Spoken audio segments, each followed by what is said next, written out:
Right, okay, welcome back. Very exciting. Harry Potter and the Philosopher's Stone, of course. And we're on the final chapter, and you will recall that Harry has been fighting with evil Professor Quirrell.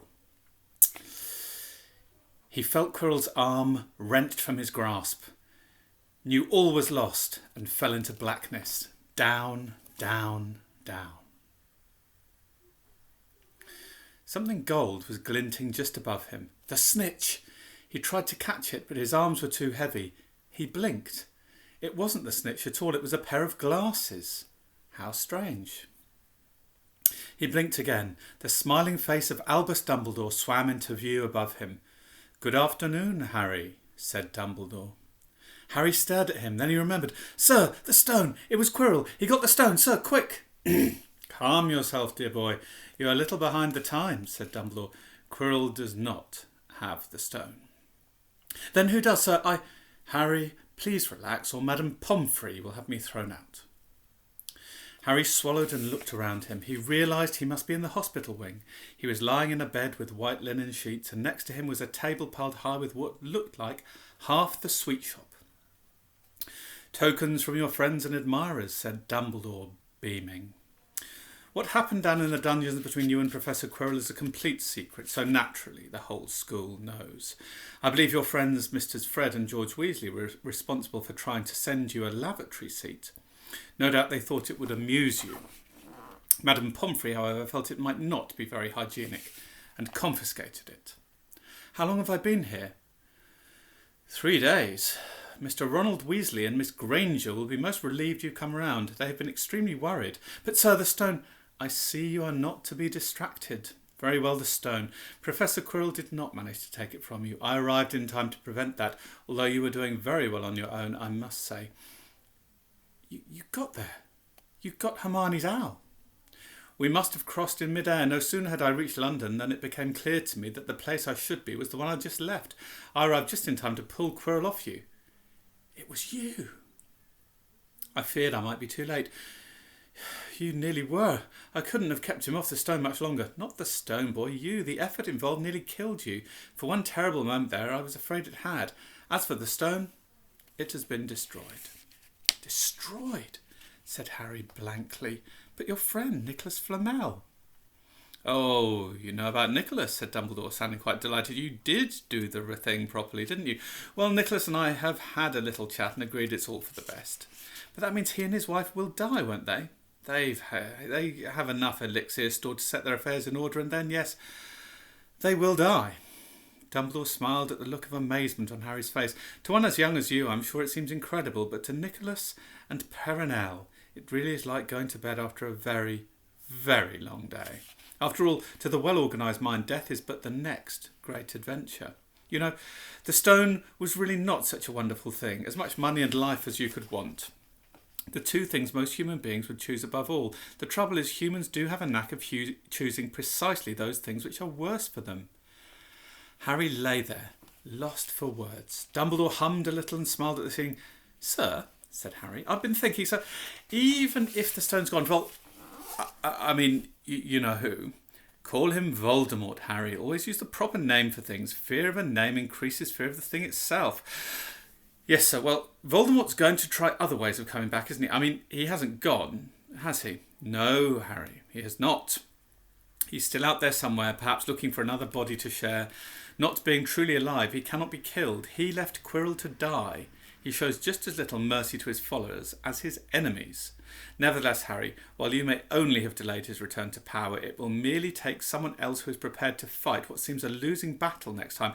And if he is delayed again and again, why, he may never return to power." Harry nodded, but stopped quickly because it made his head hurt. Then he said, "So there are some other things I'd like to know, if you can tell me. Things I want to know the truth about." "The truth?" Dumbledore sighed. "It is a beautiful and terrible thing, and should therefore be treated with great caution. However, I shall answer your questions, unless I have a very good reason not to, in which case I beg you'll forgive me. I shall not, of course, lie." "Well, Voldemort said that he only killed my mother because she tried to stop him killing me. But why would he want to kill me in the first place?" Dumbledore sighed, very deeply this time. Alas, the first thing you ask me I cannot tell you. Not today, not now. You will know one day. Put it from your mind for now, Harry. When you are older, I know you hate to hear this, when you are ready, you will know.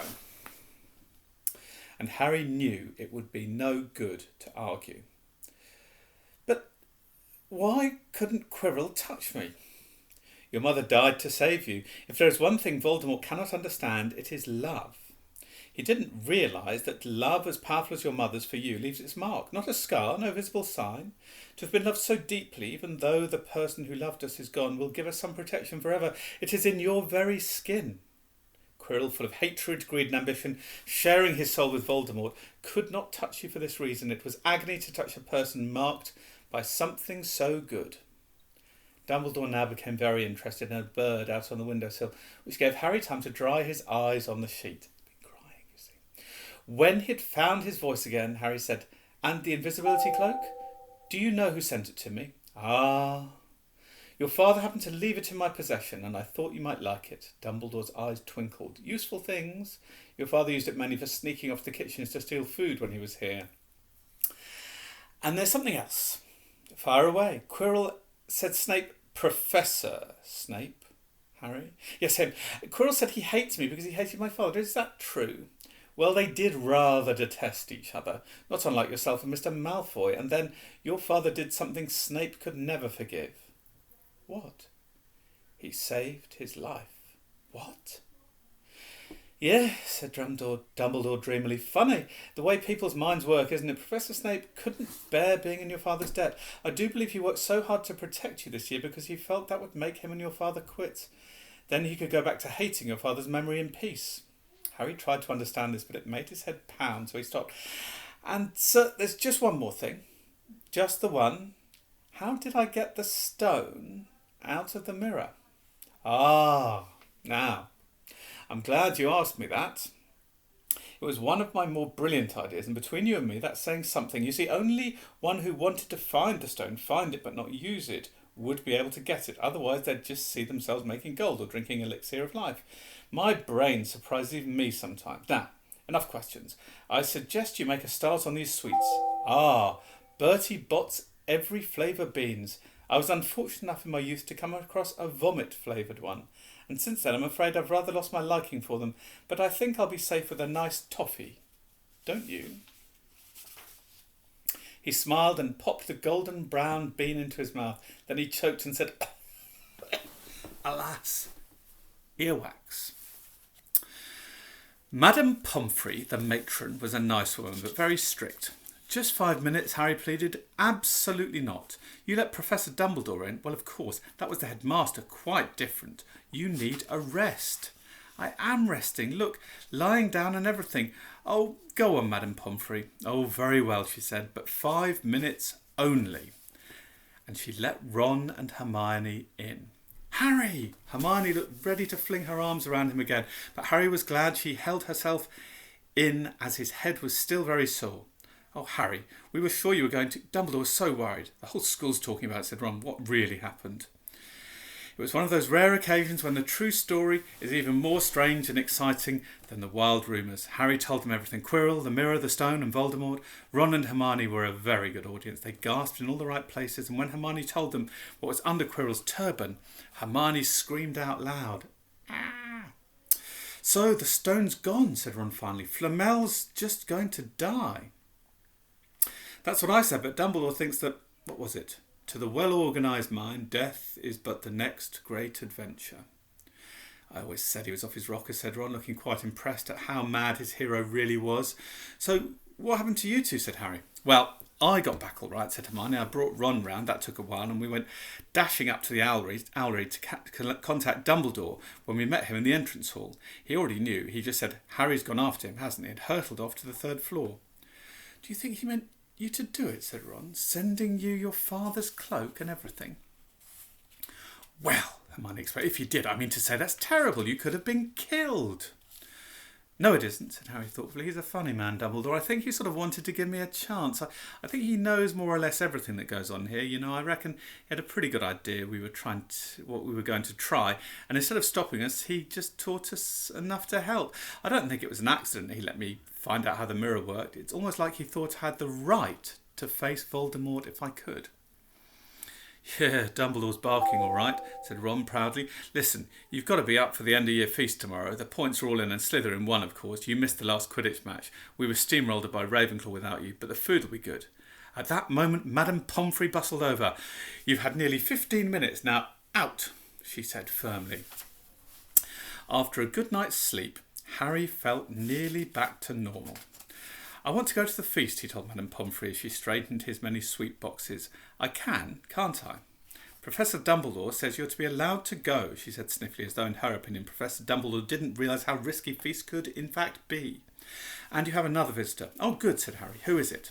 Hagrid sidled through the door as he spoke. As usual when he was indoors, Hagrid looked too big to be allowed. He sat down next to Harry, took one look at him and burst into tears.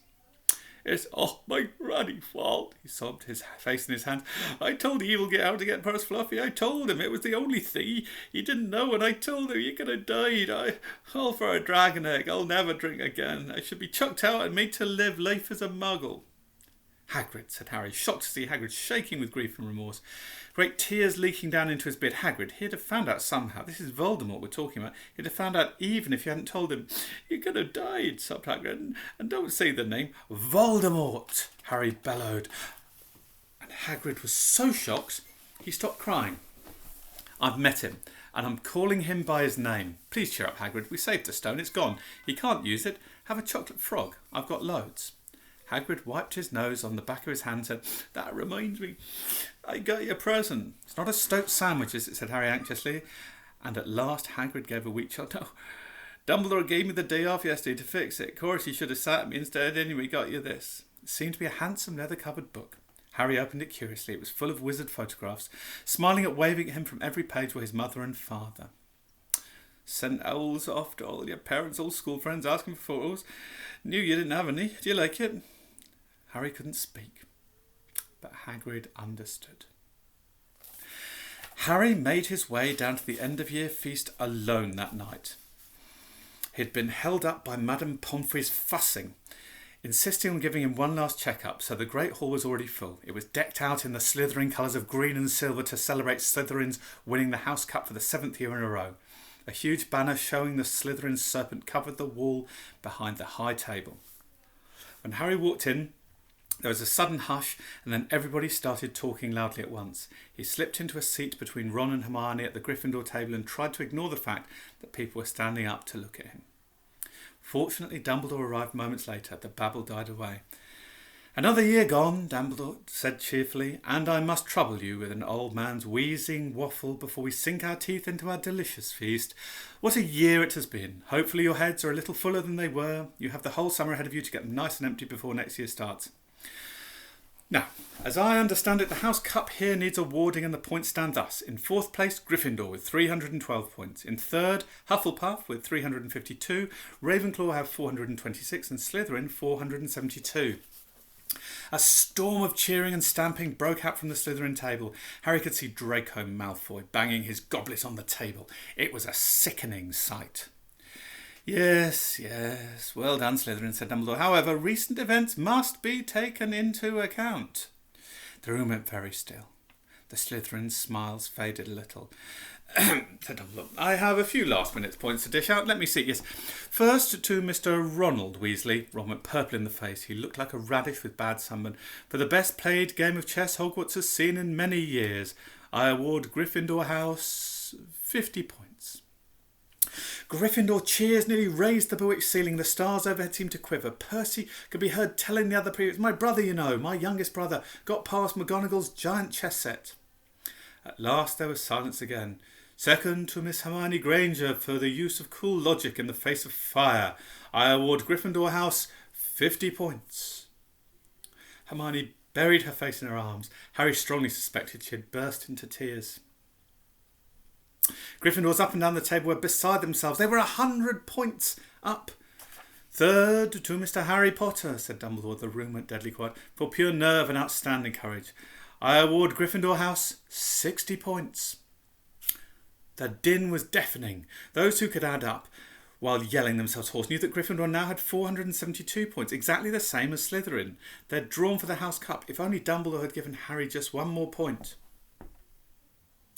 Dumbledore raised his hand. The room fell gradually silent. "There are all kinds of courage," said Dumbledore, smiling. "It takes a great deal of bravery to stand up to one's enemies, but just as much to stand up to our friends. I therefore award 10 points to Mr. Neville Longbottom." Someone standing outside the great hall might well have thought some sort of explosion had taken place. So loud was the noise that erupted from the Gryffindor table. Harry, Ron and Hermione stood up to yell and cheer as Neville, white with shock, disappeared under a pile of people hugging him. He'd never won so much as a point for Gryffindor before. Harry, still cheering, nudged Ron in the ribs and pointed at Malfoy, who couldn't have looked more stunned and horrified if he'd just had the body-bind curse put on him. "Which means," Dumbledore called over the storm of applause, for even Ravenclaw and Hufflepuff were celebrating the downfall of Slytherin, "we need a little change in decoration." He clapped his hands. In an instant, the green hangings became scarlet and the silver became gold. The huge Slytherin serpent vanished and a towering Gryffindor lion took its place. Snape was shaking Professor McGonagall's hand with a horrible forced smile. He caught Harry's eye and Harry knew at once that Snape's feelings towards him hadn't changed a jot. This didn't worry Harry. It seemed as though life would be back to normal next year, or as normal as it ever was at Hogwarts. It was the best evening of Harry's life, better than winning at Quidditch or Christmas or knocking out mountain trolls. He would never, ever forget tonight. Harry had almost forgotten that the exam results were still to come, but come they did. To their great surprise, both he and Ron passed with good marks. Hermione, of course, came top of the year. Even Neville scraped through, his good herbology mark making up for his abysmal potions one. They'd hoped that Goyle, who was almost as stupid as he was mean, might be thrown out, but he had passed too. It was a shame, but as Ron said, you couldn't have everything in life. And suddenly their wardrobes were empty. Their trunks were packed and Neville's toad was found lurking in a corner of the toilets. Notes were handed out to all students warning them not to use magic over the holidays. "I always hope they'll forget to give us these," said Fred Weasley sadly. Hagrid was there to take them down to the fleet of boats that sailed across the lake. They were boarding the Hogwarts Express, talking and laughing as the countryside became greener and tidier, eating Bertie Bott's ever-flavour beans as they sped past Muggle towns, pulling off their wizard robes and putting on jackets and coats, pulling into platform 9 3/4 at King's Cross Station. It took quite a while for them to all get off the platform. A wizened old guard was up by the ticket barrier, letting them go through the gate in 2s and 3s, so they didn't attract attention by all bursting out of a solid wall at once and alarming all the Muggles. "You must come and stay this summer," said Ron. "Both of you. I'll send an owl." "Thanks," said Harry. "I'll need something to look forward to." People jostled them as they moved forward towards the gateway back to the Muggle world. Some of them called, "Bye, Harry. See you, Potter." "Still famous," said Ron, grinning at him. "Not where I'm going, I promise you," said Harry. He, Ron and Hermione passed through the gateway together. "There he is, Mum. There he is, look." It was Ginny Weasley, Ron's younger sister, but she wasn't pointing at Ron. "Harry Potter," she squealed. "Look, Mum, I can see—" "Be quiet, Ginny, and it's rude to point." Mrs. Weasley smiled down at them. "Busy year," she said. "Very," said Harry. "Thanks for the fudge and the jumper, Mrs. Weasley." "Oh, it was nothing, dear." "Ready? Are you?" It was Uncle Vernon. Still purple-faced, still moustached, still looking furious at the nerve of Harry carrying an owl in a cage in a station full of ordinary people. Behind him stood Aunt Petunia and Dudley, looking terrified at the very sight of Harry. "You must be Harry's family," said Mrs. Weasley. "In a manner of speaking," said Uncle Vernon. "Hurry up, boy, we haven't got all day." He walked away. Harry hung back for a last word with Ron and Hermione. "See you over the summer, then. Hope you have a good holiday," said Hermione, looking uncertainly after Uncle Vernon, shocked that anyone could be so unpleasant. "Oh, I will," said Harry, and they were surprised at the grin that was spreading over his face. "They don't know we're not allowed to use magic at home. I'm going to have a lot of fun with Dudley this summer." And that's the end of Harry Potter and the Philosopher's Stone. Great book. In my view, it's absolute genius. The fact is, when you read it now, it seems like an obvious story. Well, why had nobody written a story about a boy wizard before, and muggles and magic? Why hadn't they done it before? And that's the essence of genius, to do something that once it's been done, you think, well, absolutely. Well, I could have thought that, but you didn't. And I didn't either. Great book.